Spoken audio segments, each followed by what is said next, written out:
My name is Paul Hellyer. I'm a former National Defense Minister for Canada. And the subject of this short video is we are not alone in the cosmos.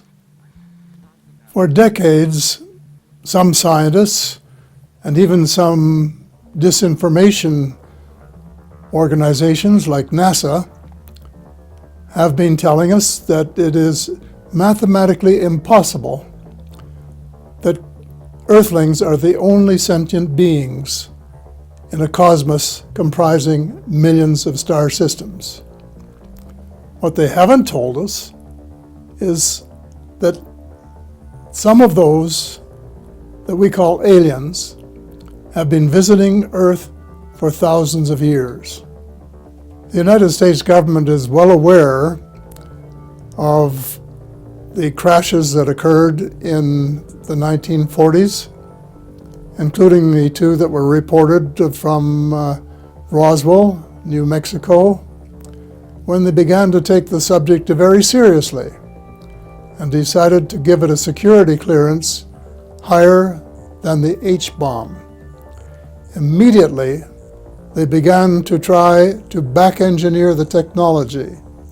And over those 70 years, with the expenditure of trillions of dollars, they have managed to build a space-faring fleet, all the while denying the existence of UFOs.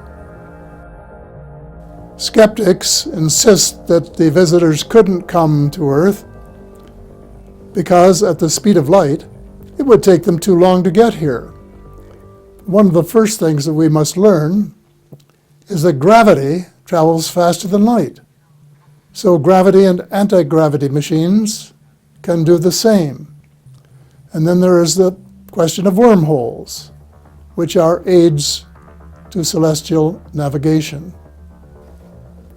In the mid-1960s, an armada of 50 flying saucers flew south across Europe.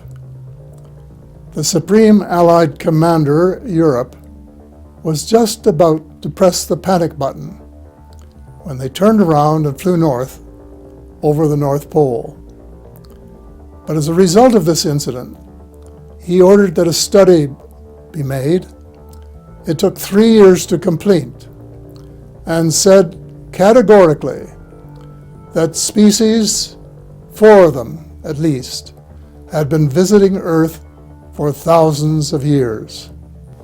All of the visitors are much more advanced technologically than we are, and some of them have been sharing their knowledge with us, which is the reason we've been advancing so quickly these last 50 years.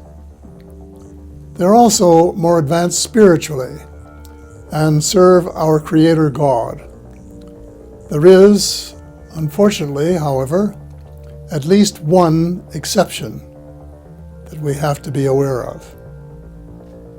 So Congress must act immediately to expose the amazing things that will be made public once an amnesty is granted under the National Security Act. Politicians must act at once in order to take back control of America from the cabal. As I have mentioned in other broadcasts, the purpose of these short excerpts is to get people to buy and read books so that they will really know what's going on, because there is no other way to find out. There are literally hundreds of fine books about ETs and the extraterrestrials. In Len Kasten's excellent book entitled The Secret History of Extraterrestrials, he lists dozens of the best ones that existed at the time his book was written. And of course, my 3 books in the trilogy all have some references that are important for anyone who wishes to take a look at those. They are, as I have said before, Light at the End of the Tunnel, The Money Mafia, A World in Crisis, and finally, Hope Restored, an autobiography.